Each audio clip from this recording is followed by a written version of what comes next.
I didn't know when I first started it that I was going to get sponsored. I didn't know that Subaru of America was going to reach out to me and say, hey, we've got some opportunities we want to run by you.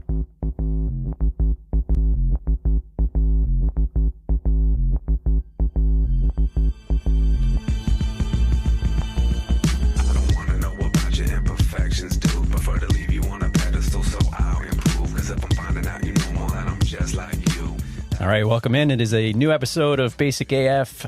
Tom A, Jeff B, back together again for a new show. Jeff, how's it going? It's good, Tom. I'm here. I'm breathing. I'm among the living. I'm doing all those things, and yeah, it's good stuff. Happy to be here. Happy to see your bright, smiling face. Likewise, likewise. And we have a very special guest on this episode. We have Rafael Ruiz joining us. He is the host of the Subie and You podcast. You've probably heard Jeff refer a couple of times to the side project that I have that's Subaru related.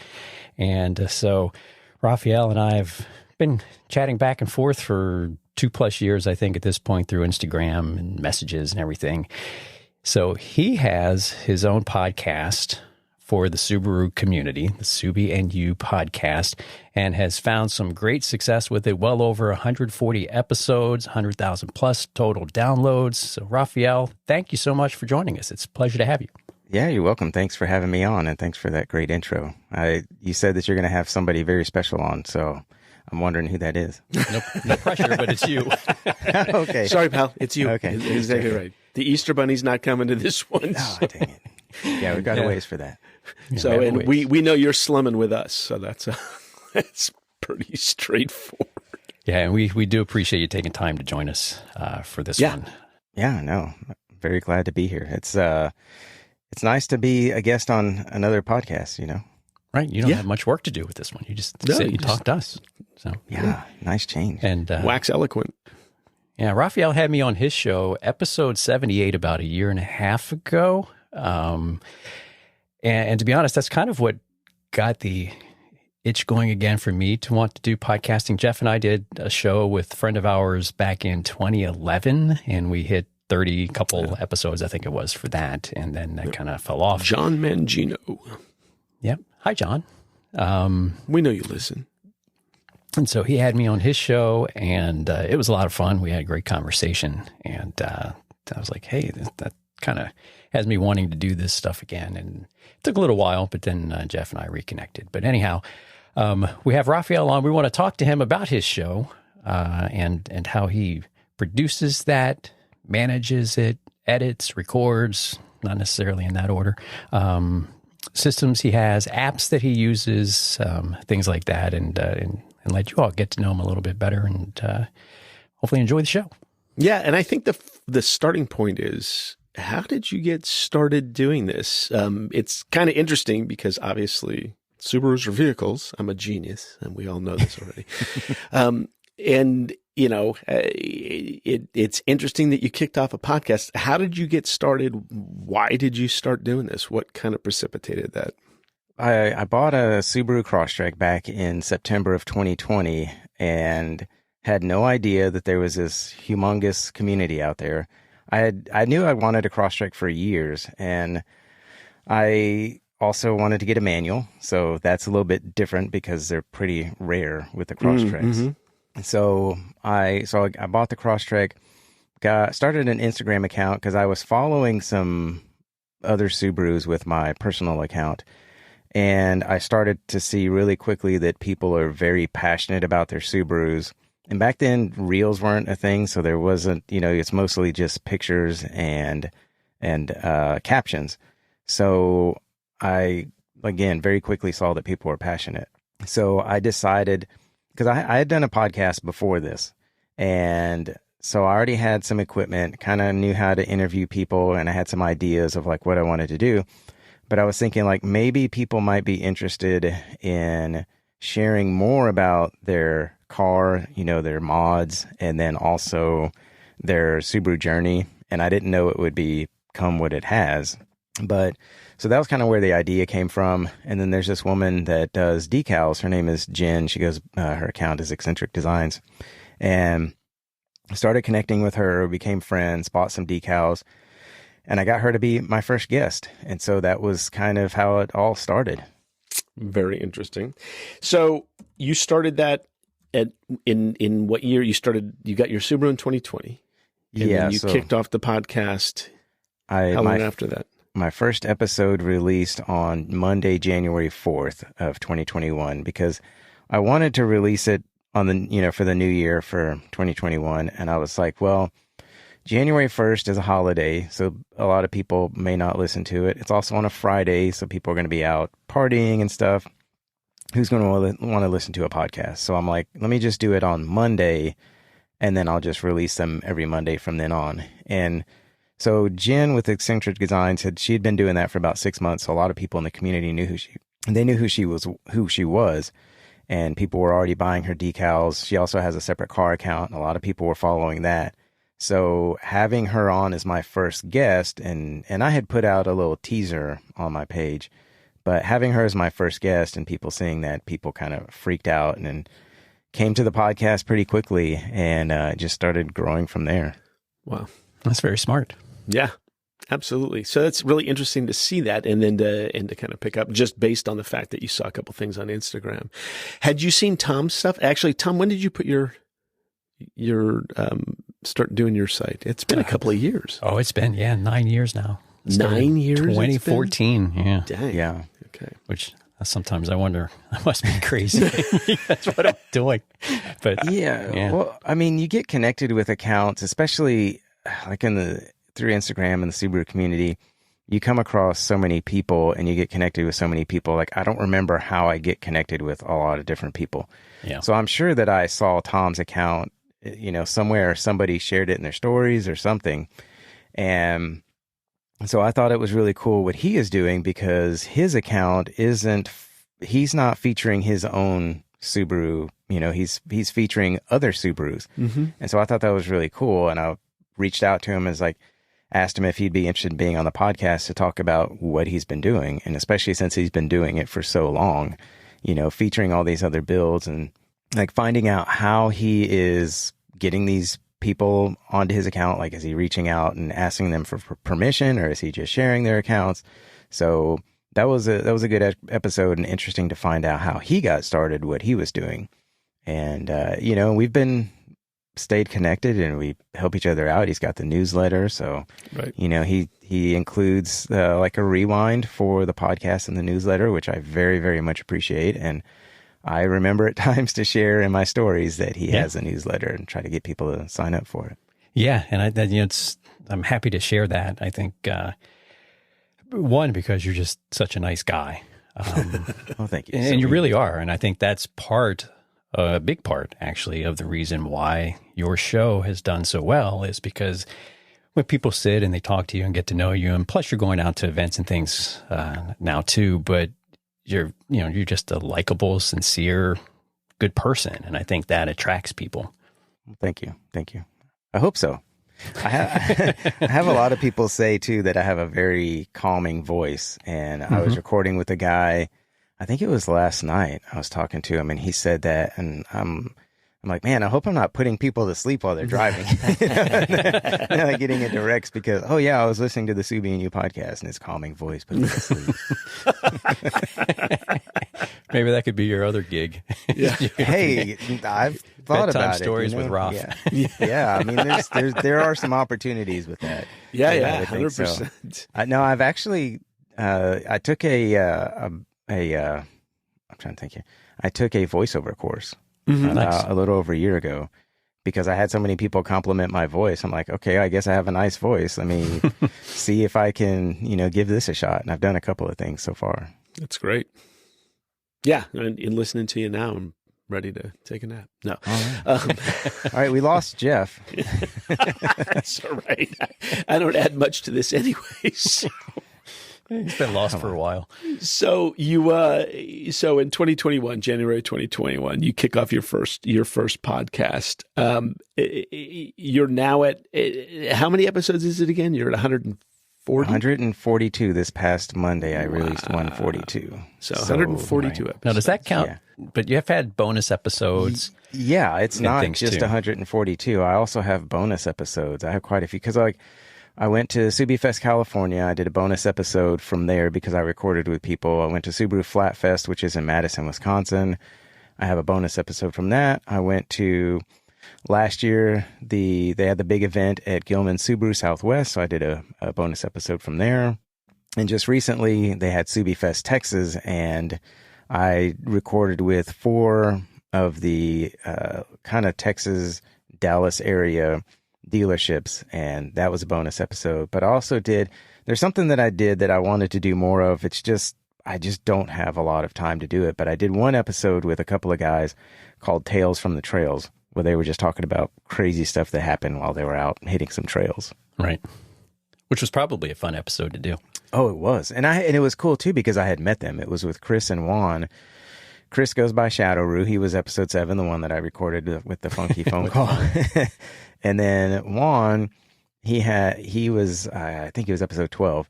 And so I went to Colorado because I was going to do the episode with them. And then I said, wait a minute, I'm going to be coming out there and we're going to hit some trails together. And I want to wait until after I come out there so that I can be part of that episode. So we can talk about, Tales from the Trails with me in it as well.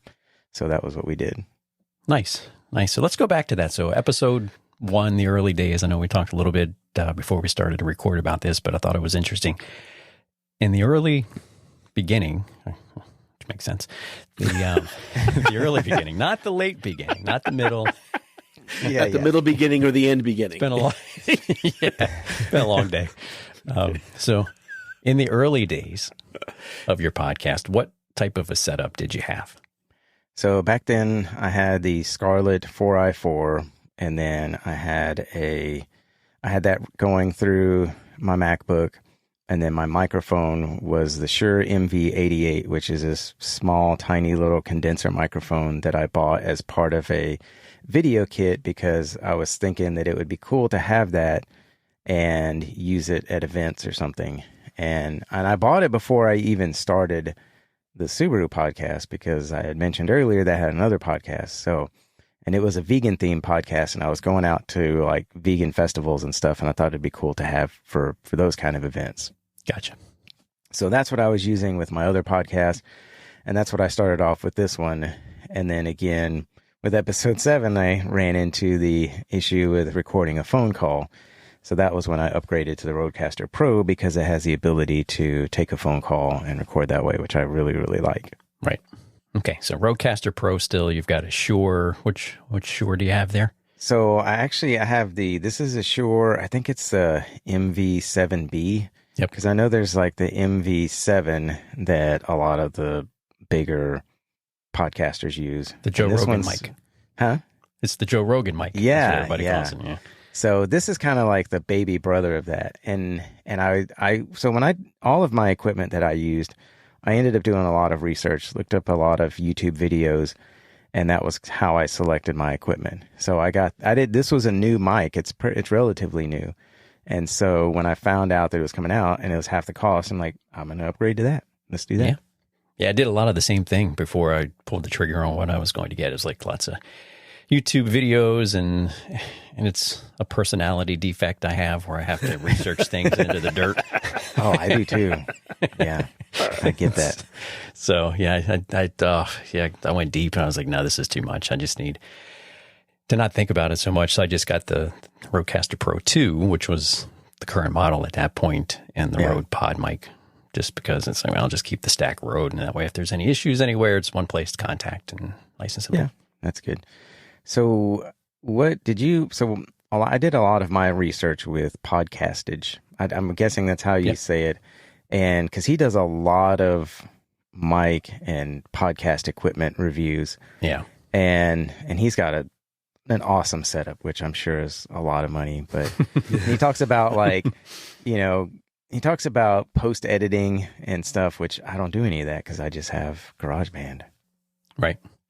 So I don't have, I know there's plugins and stuff, and there's another podcasting app that you can use for recording. I can't remember what it's called, but it has some plugins that you can use. And I was thinking that would be really nice because there are some things that cut out some of the noise that can come through. But I mean, this program's like $1,000. So I'm like, that's out. I'll stick with what I'm doing. Yeah. Well, I mean, you're having great success with it. So, right. And yeah, honestly, to me, it's like and I know it's changed a lot, but podcasting in its truest sense to me is this. It's three dudes in closets recording. I'm in my closet because it's the only quiet space in the house. But I think that's really like, that's its roots. That's where it came from. And then, it became hip and the big mega corporations started to do it. I heard, where did I hear this on? It might've been on one of Adam Curry's shows, but he was talking about that, and maybe it was NPR. They had like 23 people working on one show. Gosh. Yeah. Yeah. And then they laid them all off because it didn't make any money. And I'm like, well, no kidding. It doesn't make any money. It's a podcast. I mean, you have to have thousands of downloads to make money. And because I was watching a YouTube video because I use Buzzsprout, and Buzzsprout has a YouTube channel and they have a podcast about podcasting. So I was watching one of their YouTube videos and they were talking about, where was I going with this? So they were talking about downloads and everything, and they had this woman on that started a true crime podcast, which apparently those do really well. So maybe that's just what I need to do if I want to make money, right? But kill somebody and then talk about it and talk about it, right? Yeah. So she was like, yeah, when I first started out, I wasn't getting that many downloads. I mean, I think I was only getting like 1,500 downloads a week, and I'm just like, what? Not that many. So. Because I know that the way like Sleep Number Bed and BetterHelp.com and all those companies that are in the business to sponsor podcasts, they want to sponsor podcasts that get thousands and thousands of downloads because they need thousands and thousands of people to be listening to it to get any kind of exposure out there. And so usually with those you get paid like if it's like a 60-second ad at the beginning of an episode, it's like $30 for that 60-second ad. So, which you think $30 isn't that much, but if you take $30 times 10,000 downloads per episode, and if you're doing 4 a month, that's a lot of money. Right. I don't have those kind of downloads. No, you really need those big numbers. Yeah. Because they'll pay you per. Yep. So, go ahead, Jeff. No, got nothing, man. Oh, okay. No, I was going to say that I am thankful to be sponsored with my podcast. So nice. Who sponsors you, by the way? Let's shout them out here. Might as well. It's a company called Subaru of America. You may have heard of it. Wow. Yeah. That's a little company. Ooh, what a flex. No, it'll eventually be, that might be big business sometime. Well, so they have the Subaru gear store where they have, anything that's branded Subaru and Subaru Motorsports USA. And with the gear store, they don't really do any advertising. And so they thought that would be a good fit for the podcast because then that would get the gear store more exposure. And so they started sponsoring me. And we're in the second year of them sponsoring me. Not 2 years in a row, but like the second term, if you want to call it. And then I have a wheel sponsor that sponsors me. So that's been nice. And then that woman, Jen from Eccentric Designs, she started sponsoring me as well. Right. So, and I think that's the benefit of being in such a, well-defined niche, right? Because it's not just cars, right? It could be it's not an automotive show per se. It's really not. I mean, we talk about Subarus on the show, but it's more the story behind the person who drives it. Yeah. Yeah. And in my probably the last 10 episodes or so, I started doing a segment called the person behind the account where I ask personal questions so that because you can chat with people online a lot about builds and a little bit about themselves. But one of the things that I found that people have messaged me that they say, man, I've been chatting with this person for so long and now I get to actually hear what they sound like and learn more about them. And so to hear people say that, it's really meaningful, It is. Definitely is. All right. And so with the show, maybe let's talk a little bit about how you operate that thing, because you've got obviously scheduling that you need to do. You've got recording. We've talked a bit about the podcast setup that you have there. So we've covered that, but like what's, you're doing travel clearly. Right. Yeah. I have done some travel. So I use my notes app to keep track of all of my guests. So I basically have like Subie and you. It's kind of like my, folder off to the side. And then within that, I have a bunch of different notes that I've put together. And that's where I compile all of my individual episodes, where I'll have like the episode number, what the title is going to be, and then all of the information that I'm going to put into my episode notes. And then I have a separate one that I have. It's just called Subie and You Podcast Guests. And that's where I have all of the guests listed that I've recorded with, and then the ones that are on my list of ones to get to at some point. And I've had some people on the list for a long time. I recorded with the guy the other night, and the one from Monday. It had been a year that we started talking until I finally got him on. Wow. Yeah. Now, do you have guests every show, or you're having? Yes. Okay, you have guests every single show. Right. Except for I have done, and I don't remember if so I did. I think I did it as a bonus episode, but I haven't really. I think I've only maybe done 2 solo episodes. But other than that, I mean, it's the point and I guess the goal of the podcast is to interview people within the community or brands, because I've had quite a few brands on the podcast as well that make products for Subaru only, and then also for Subaru and other car manufacturers. So that's been fun. When I reached I did 100,000 download solo episode, and that one was a solo episode. And I put in a lot of statistics of what's happened over the past 133 episodes and 100,000 downloads. And at the time, I had recorded with 19 brands out of 133 episodes. So that was I didn't know that the number was that big. So that was interesting for me to find out. I knew it was quite a few, but not that many. Yeah, it's really impressive. And then when you record, how far in advance typically do you record? Before the show will actually come out? Like, I'll tell you, our show is usually like a Friday night, but we're more topical.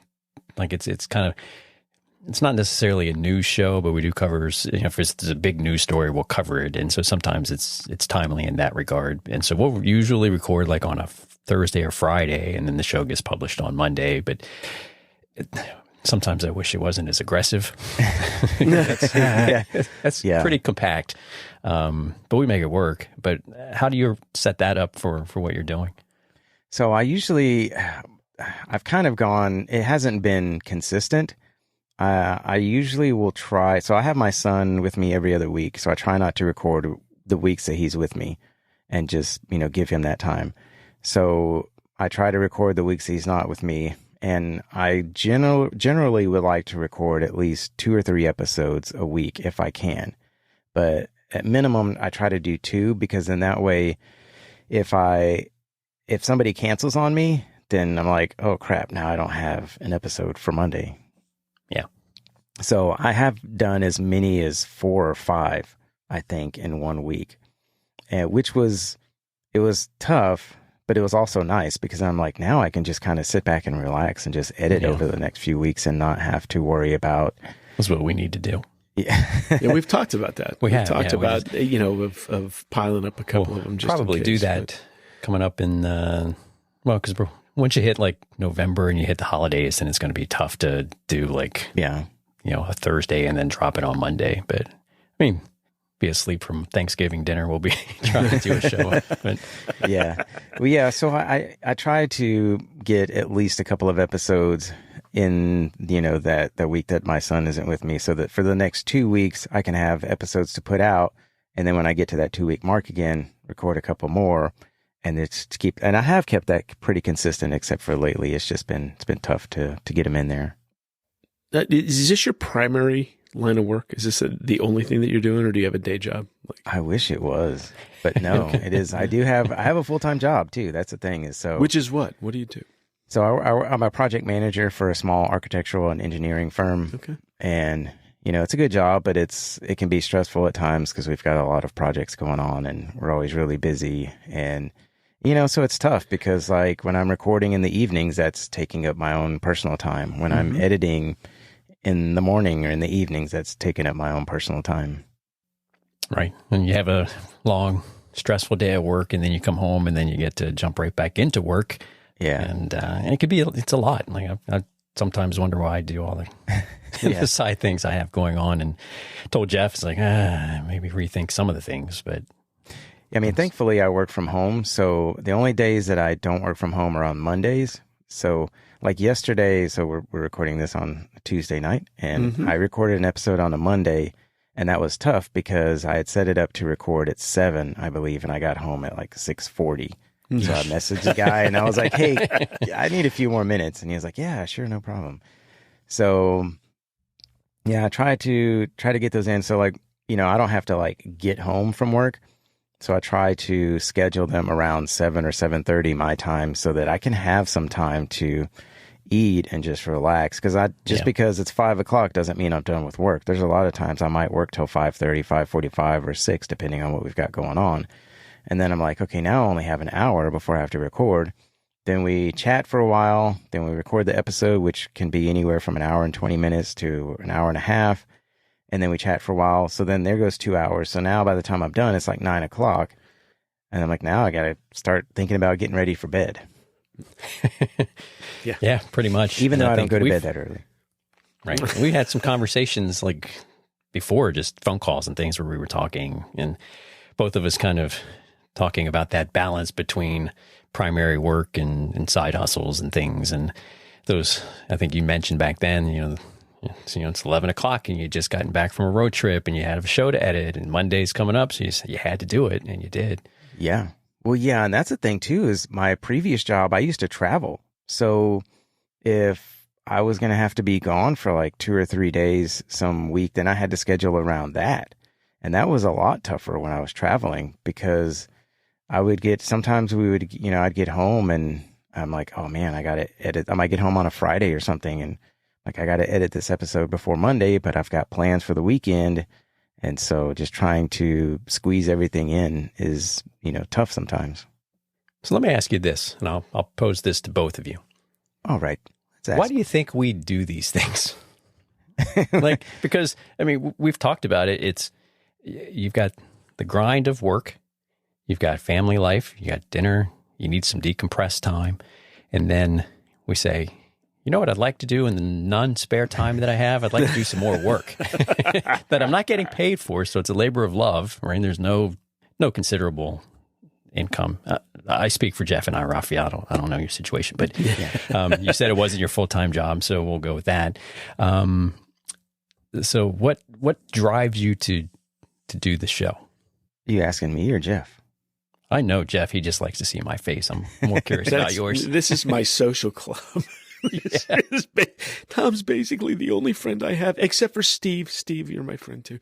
But Tom's man, like I said, I live in Jeffrey Dahmer's basement. That's where I'm at right now. There's not much going on if I'm not out collecting heads. So yeah, I do it for the fun of it. This is an avocation for me. I have a few of these actually. A few a lot podcasts? of theater. No. Oh, I was on the board of a local theater for up until June of this year, but also I do a lot of theater work. In fact, this week, starting on Thursday evening, we're in tech for a Reader's Theater production that's going to run on the weekend. So I've got tech, and then I've got 4 shows. So that's obviously another outlet, but this is creative. It's a creative outlet. And for the record, I mean, Tom does most of the legwork on this. He does the hard work. I show up and try to be funny.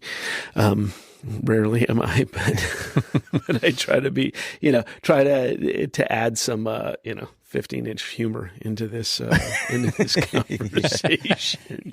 Yeah. There it is. 35 minutes in. Good. That's all right. That's a record for us. Yeah, well, it is. So for me, it's, this is a fun thing to do. And the only thing that I do after this is, Tom does whatever editing there is. And usually it's pretty much straight from tape to live. And then I listen to it to make sure that there's nothing too egregious in it before we send it out. So that's kind of my piece. And I can do that while I'm washing dishes. Yep. Yeah. Yeah, for me, again, I bought the Subaru because I'd been wanting a Subaru Crosstrek for a long time, for at least 5 years. So when I bought it, I was just thinking, hey, I have this car that has the ability to go off road. I didn't know how capable it was, but I mean, I'd watched some YouTube videos, so I knew it was pretty capable. But I'm also watching these YouTube videos thinking, I have nothing like that around where I am. But when we have our annual family reunion, there's some county roads up there that might be fun. And that was like what I was thinking would be the extent of it. So when I started connecting with all these people and seeing their passion, then my passion grew, seeing what they were doing and connecting with people. And then, so when I had the idea to do the podcast because it's really to give people a place to share about their build and their journey and about themselves. And because the last question that I ask is like, how has owning a Subaru changed your life? And so that's where we really get into, it's more than just about a car. So, but for me, I enjoy connecting with people. I enjoy helping people to share their stories. And I didn't know when I first started it that I was going to get sponsored. I didn't know that Subaru of America was going to reach out to me and say, hey, we've got some opportunities we want to run by you. I didn't know that I would be going out to all these events. I didn't even know about the Subie Fest events. I didn't know about Winterfest. I didn't know. I mean, there was so much I didn't know about Subaru. So for me, I enjoy doing it to just, it's kind of my way to be a part of the community, but also the messages that I get from people that's a really big part of what helps me keep going, is people reaching out and saying, thank you for doing this. Keep doing it. We love it. And, we look forward to it every Monday.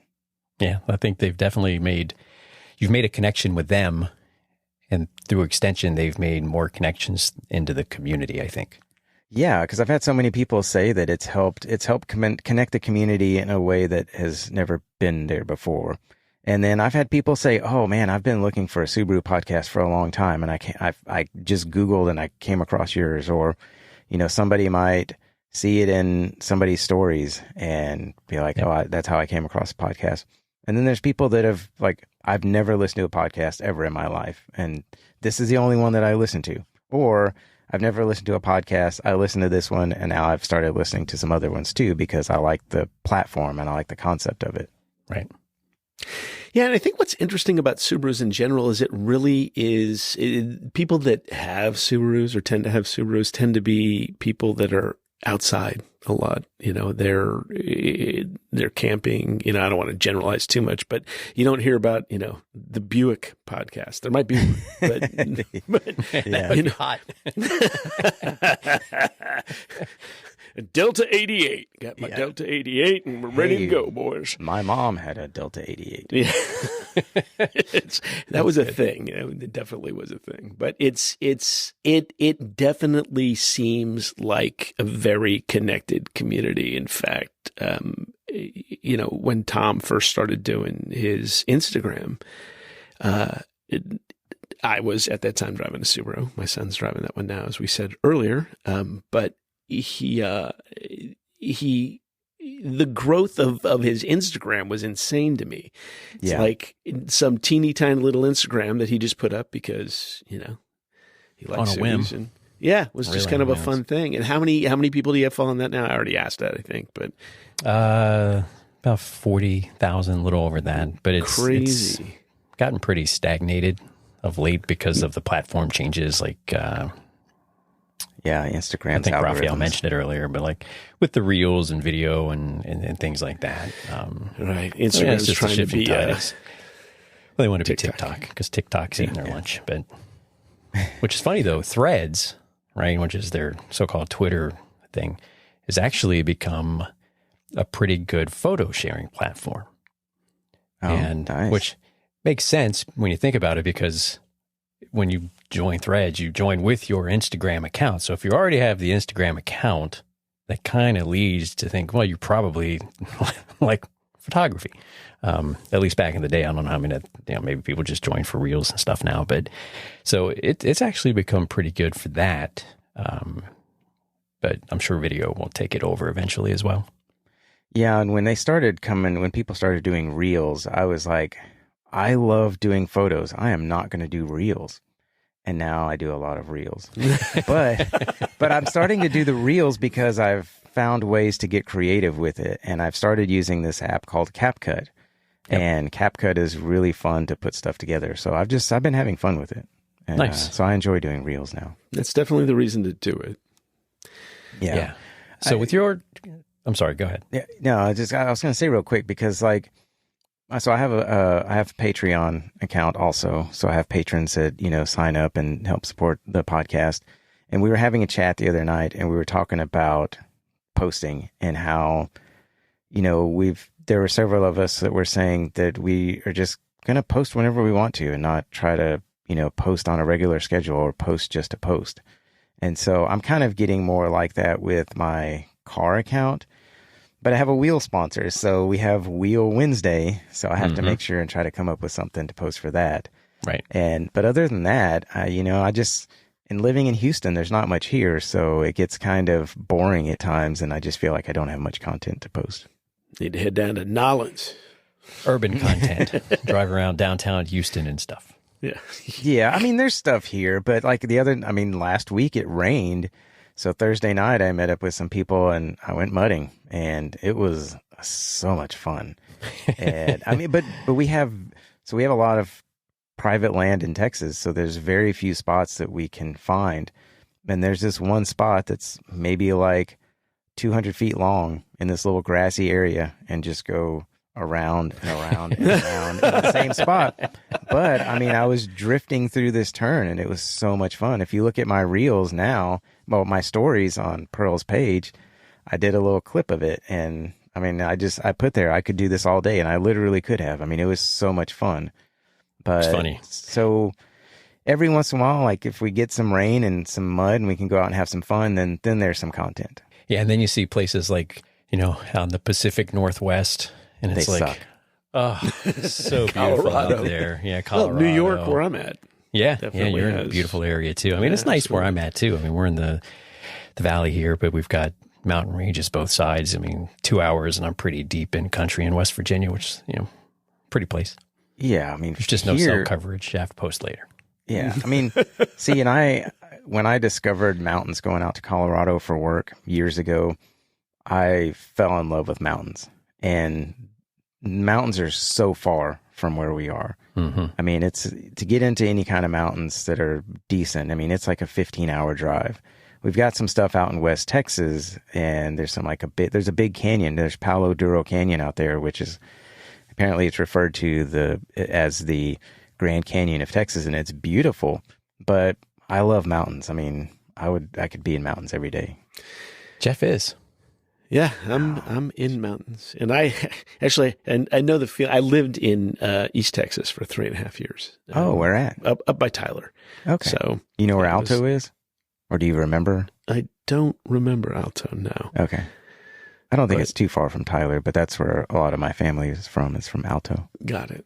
Every time I hear of Tyler, Texas, I think of the Toadies. Oh, really? Yeah. Tyler Toadies. I think of the Roses because it's the rose capital in Texas as well. So they grew the Tyler Rose in Texas. Geography lesson for today. Yeah, there you go. You got your special thing. But I moved there from California, and man, I was lost. I used to spend my summers in the Sierra, and then I moved to Texas, and it was humid and flat, and the stuff that they called mountains, it was like hills. That's not even a hill, pal. It's an overpass. Right. That's a small uphill climb. What are you talking about? Oakland Hills were 5 times what East Texas had. So I feel you. Houston's particularly flat. That whole area is there's not a hill around. And like you said, not anything particularly close that's easy to get to. So that's interesting. So you're doing little mud runs. Well, so you asked me about my job earlier, and then you brought up Tyler. We're actually working on 3 projects in Tyler right now. Interesting. Well, Yeah. there you go. Nice tie in there too. See, Yeah. look at that. Yeah. I'm getting better at that. On my own podcast, somebody will say something and it'll spark a question that's coming up, and I'll use whatever they said to tie in that next question. Right. Good. Yes. Turn it into a radio man. You are. So that's the one thing that I didn't mention is whenever because I have guests, I always come up with questions, and I send the questions out to my guests ahead of time so that they can look them over so that they can be more prepared for the episode too. Because I ask some deep questions sometimes. So what you're saying is we sucker punched you? Is that the deal? We not brought at you all. here with no questions ahead of time. So No, I like this. It's free form. Yeah, It I like is. the freeform. I mean, I've done that. I've done a couple of episodes freeform like that, and early on, so I wasn't as prepared mentally. Like I didn't have it all together. So, but I mean, it still turned out well. But I have found that I've been listening to several podcasts recently that have co-hosts, and I really love the co-hosts. Like I would love to do another podcast with a co-host. I think that'd be a lot of fun. Yeah, that makes this, I will say, easier for us, a little inside baseball. But we, speaking of, Houston won again tonight, by the way. Oh, nice. I think maybe they're playing now. I don't know. But there's something to be said for having 2 of us. So, there's that. First of all, there's rapport that Tom and I have, that we've had pretty much since we became friends, I would say. We've kind of had that little back and forth going on, but it definitely makes a difference when you're playing off of each other. And I could see where it's hard if you're the one that's driving the conversation always. Yeah. That can be, I'm sure that can be challenging. Yeah, I mean, there's times where, I mean, most of the time we get into pretty good conversation because the questions will spark conversation. And then, I don't stick to just my questions because somebody will say something and it'll spark another question. And I mean, like the one I recorded last night, we got into all kinds of conversations. I asked a bunch of different questions, and I think I had only asked like 2 of my actual questions. But then I've had people where I'll ask them a question and then they give a very brief response and there's no conversation around the question. And there could have been so much more conversation. So I'll ask them a question and they'll be like, blah, blah, blah, blah, blah, blah, blah. And then I'm like thinking, oh, that's it. And then there's this awkward silence for a while. And then I'm like thinking, okay, I guess I'm going to the next question. So, and then I think I've had 2 episodes only out of 142, which isn't bad, where it was like that, where I'm just like, this is so painful. Like, I'm not even really enjoying this that much. Yeah, Jeff it's says hard if that there's every no week. conversation. Yeah, well, Yeah. I go and cry and drink.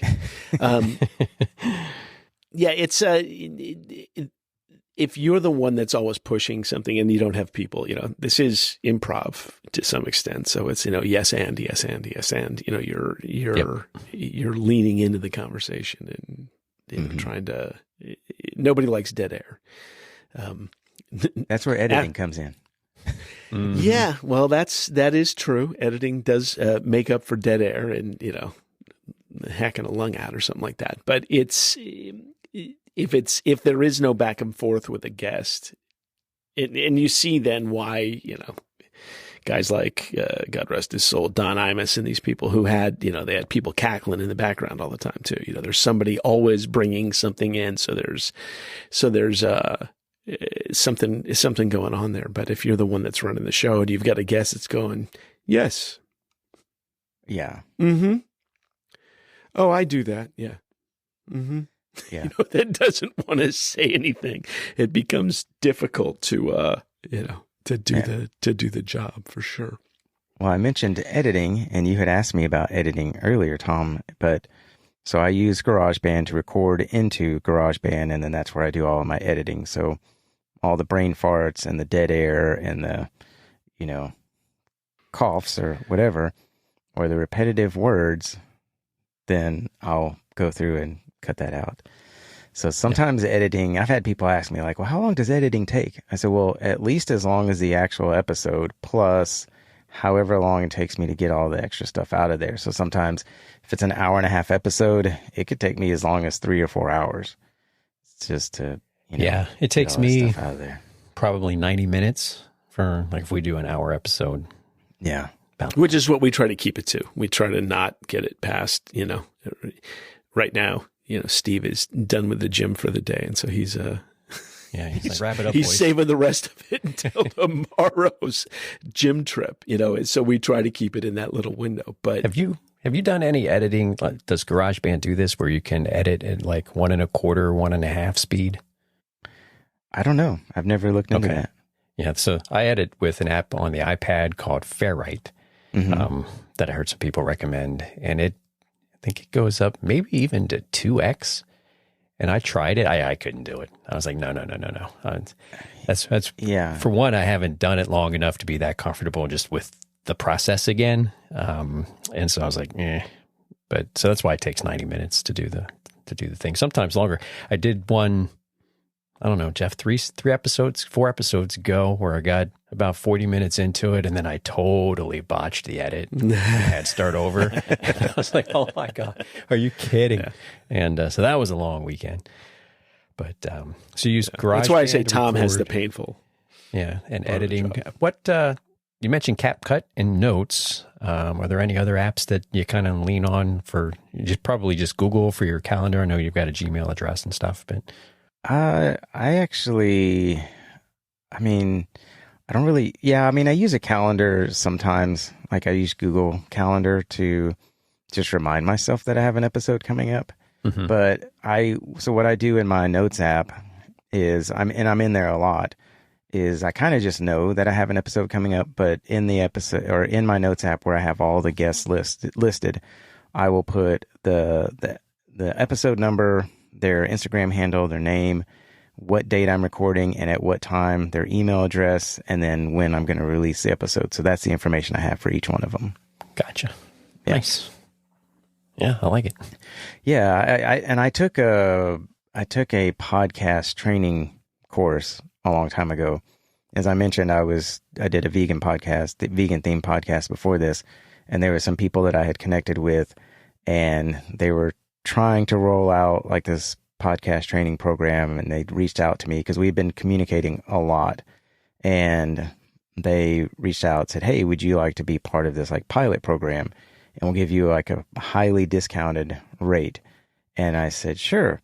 So I ended up taking the class, and they were using GarageBand, but at the time I had an HP, and I was like, I don't know how to use Audacity or anything else really, and I'm learning what to do through GarageBand.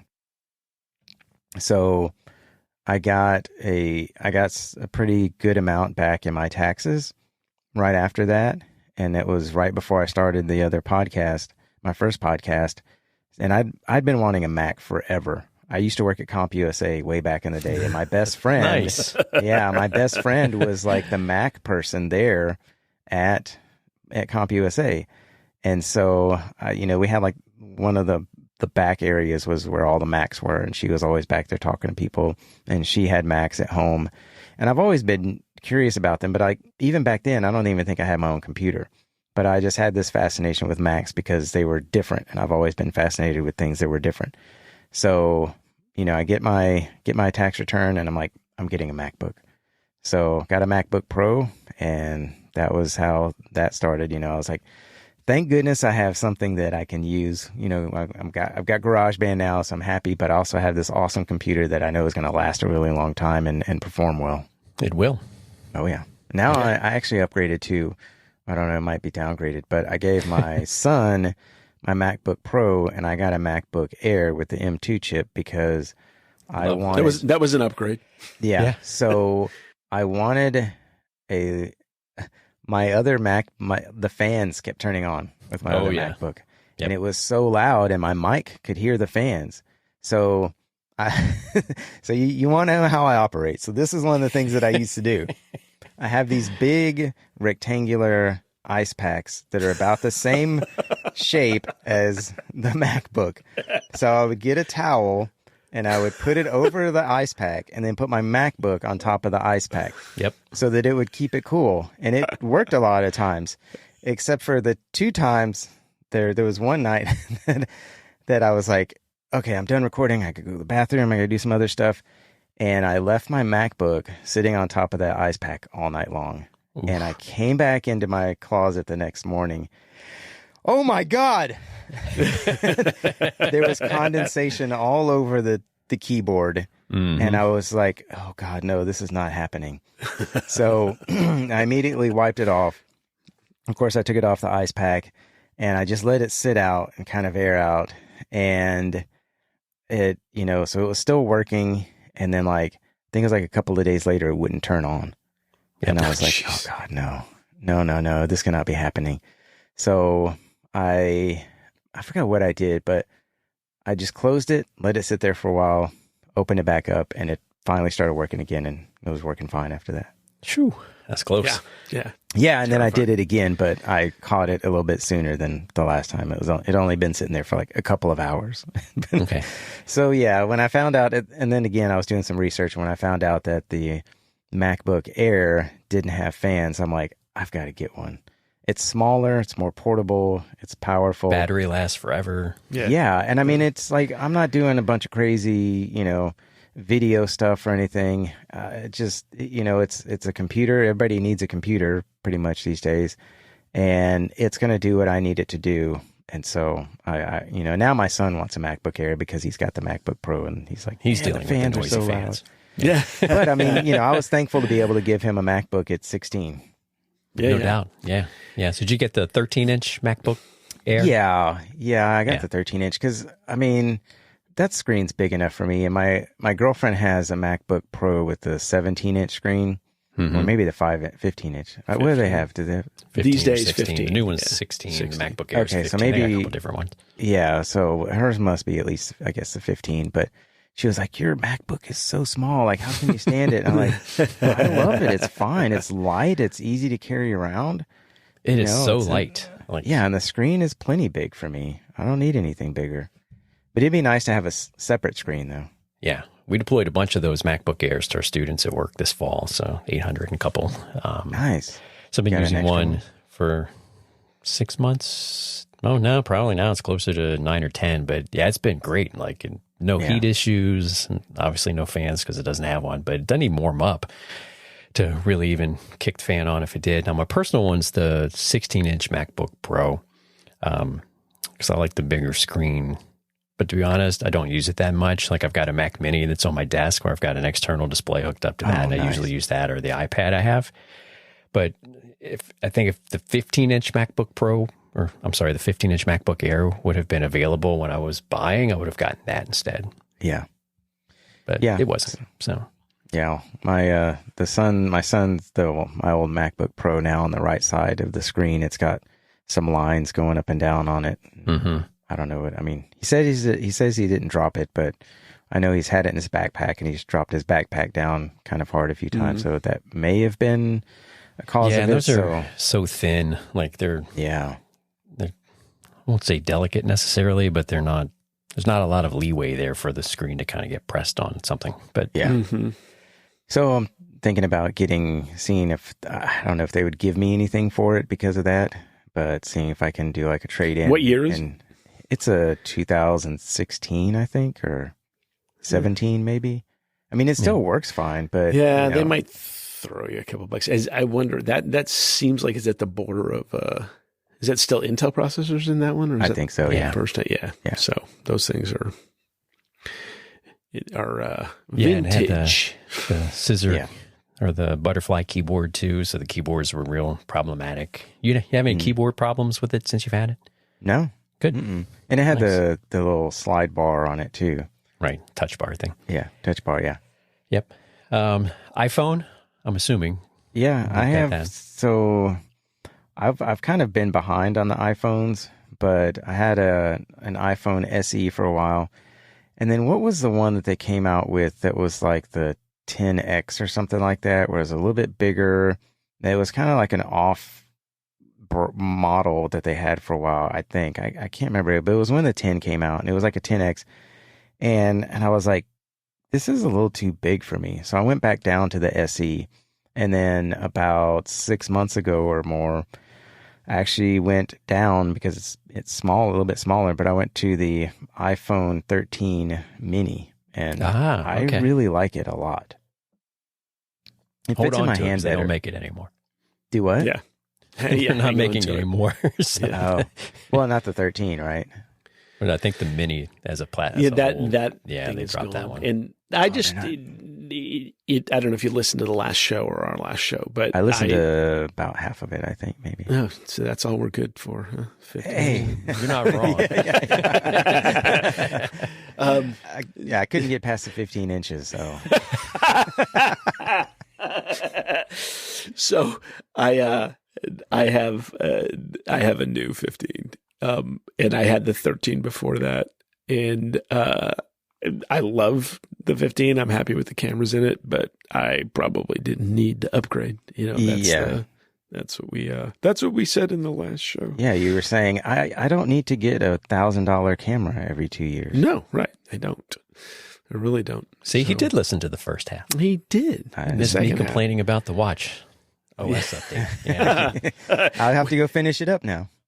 Yeah, no, but I mean, I like the 13 mini because it's like, I don't like a big giant phone. I had one that was a little bit bigger before, and I just like, I'm like stretching my thumb way up, and then trying to do the reachable or whatever, or touchability. I can't remember what it's called, but yeah, I know my phone can do a lot more than I use it for. It's my go-to camera. That's really what it is. And then, yeah, when I have to answer Tom's texts about how crappy his watch OS is. Yeah, those. I have an old Apple Watch. I think it's the 3rd or something. I can't remember, but I bought it mainly, and it just has Wi-Fi. It doesn't have cellular because I know I'm not going to use it that much, but I bought it mostly I bought it because there was a lot of times when I was like in a noisy place or something, and I'm like, if I got a text message, I didn't feel that somebody texted me, or if somebody was calling me, I was like, it'd be nice to know if somebody's texting me or calling me, because then I could just see it on my watch. But then I also got it for running too, using the app on that, which was really nice. The Nike Run app. And that's you still do you daily wear that, or is it just here and there?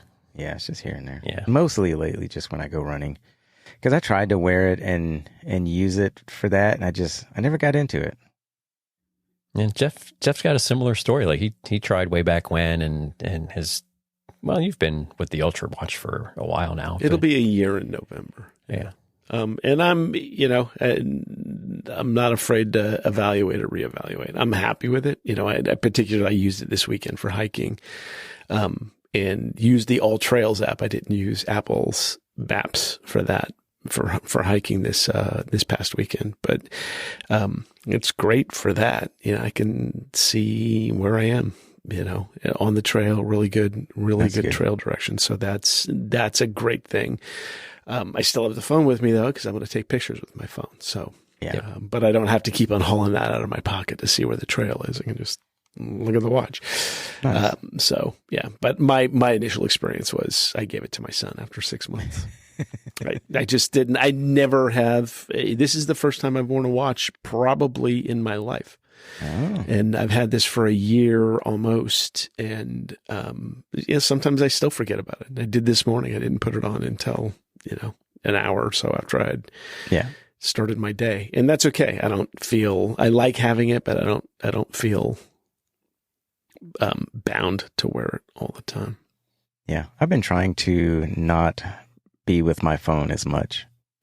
I'm kind of getting to where, if it wasn't for, because I have the podcast, I like to stay engaged. And then, again, with my car account, there's not as much there, but because of the podcast, I try to keep up with it, and then my girlfriend and my son and stuff. But there's been times when I'm like, I'm going to go out to my car and clean it up and do some other stuff, and I'm going to leave my phone in the apartment. And it's a really good feeling. Mm-hmm. Yeah, I feel that. Definitely good to not be tied to those things. Yeah. Which easier said than done sometimes. Oh, 100%. Yeah. But, Like, what did we do back in the day, you know? Well, we did Read a book. magazines and TV shows and baseball games and, I think we mentioned this.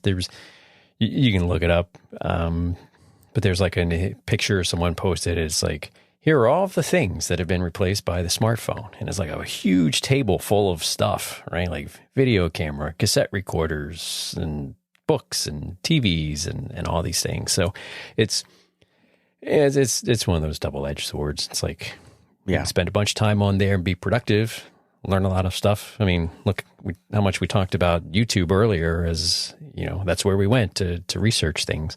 Mm-hmm. So, good and bad. No stress. Yeah. I mean, I think the cell phone is pretty amazing because, you think back in the day when we were younger.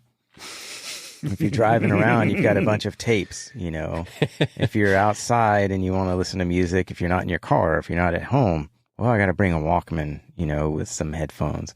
Mm-hmm. And yeah, like you said, all the devices that it's replaced. I mean, to me, I think the biggest thing with having a phone and what the capability is the amount of music that you can have right there. Right? Too much. Because there's just a humongous selection, but I mean, it's pretty amazing because you don't have to deal with I mean, there's still something nostalgic about touching something and, putting it in the CD player and all that kind of stuff. But to have the ability to just scroll and find a song within seconds, that's pretty awesome. Yeah, I like that. Yeah. I found some old albums in the garage a couple of weekends ago. I was cleaning some things out and had some old Iron Maiden and Beastie Boys and stuff. Oh, yeah. But you take those out and you look, and so, you'd be playing the record, but then the liner notes and everything that were on the sleeve that the album was in became such a part of that experience back then, right? Yeah. Because it's like, maybe it had the lyrics, maybe it didn't, but it would have something, right? That you could, well, some of them were just pictures, but you could look at the pictures. Now, granted, you didn't do that every time you played it. Usually it's the first time, but it was part of the experience that we don't really get now. I think you get some animated artwork for playlists and stuff like that on the Apple Music app, and I'm not really looking at that. Yeah, and actually the new version of the Apple Music app also has, you can see those kinds of details. Not so much, there's not liner notes that I've seen yet, but there's if you go to a song, you can see who the instrumentalists were on the song. You can see all that stuff now. That's all new in the latest version of the Music app, which I do like. I like the ability to be able to go look at that, look at the lyrics. And I use the lyrics feature constantly. I'm constantly paying attention to what's going on, which I've been doing since I was old enough to listen to music. That's kind of the way I played that game. But yeah, it's the physical. I still have LPs upstairs that, I don't have a great turntable, but I have a turntable that I can throw those on. There are a couple of bands that's like, I definitely want to get. Well, they're hip again, so you can probably find them. They are. And there's 2 record stores in town here. So. Yeah. Yeah, Audio-Technica makes one that's pretty good, and that's probably what I'm going to get my son for Christmas because he likes listening to records, and his stepdad he doesn't anymore, I don't think, but he used to do some DJ stuff, and so he has a lot of DJ equipment there at the house, and he's got a bunch of records, and I've gotten my son some records, so I want to get him a turntable for Christmas. Right, he's big into music, right? Yeah. He's the music, the intro and the outro music for my podcast is music that my son made. He didn't make it for the podcast. It was music that he had made like the summer of 2020. I guess he was bored and I took it. I mean, it's royalty free, so I took it and used it. Yeah, no, that's great. Yeah. And I use Spotify for my music. I was using Apple Music, but the thing I don't like about it, and I don't know if that's changed, is I like to change the EQ settings. And I remember there wasn't an adjustable EQ that you could set on your own. It was only preset EQ settings. Yep. And you couldn't do it in the app. You had to go into settings on your phone and then go to Apple Music and then go to this thing and then this other thing. And what got me into using Spotify is my brother was using it and he wanted to share a playlist with me. And I was like, whoa, you can do that? He goes, yeah. So I signed up for Spotify. He shared his playlist with me and I've been using it ever since.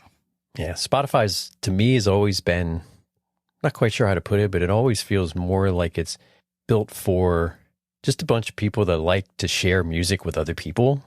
And again, I say all that, but I've used Apple Music for the last several years just because it's part of the bundle that I have. But it just seems to me like it's very playlist oriented, and especially community playlists. Like when you do a search, and maybe all of that's changed since I haven't been on it as of late. But the Apple one, you can find things, but it's not as community. Like I'm not going to find Rafael's playlists. Like I could. Yeah, there's the option that you have to turn on, see what your friends are listening to. I'm not interested in right. And I've done that with a couple of people, but I think Spotify though just feels more that's been its thing, which is what I like because I never want to listen to an album start to finish. I got tired of that when I was 12 and there was like 2 good songs and the other 8 were trash. And I'm like, I'm out of that scene.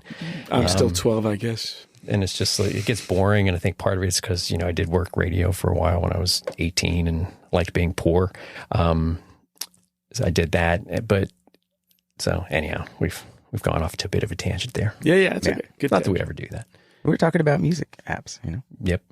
All right. Well, gentlemen, we are at about the hour mark. All right. Rafael, any closing things we didn't cover that you wanted to talk about?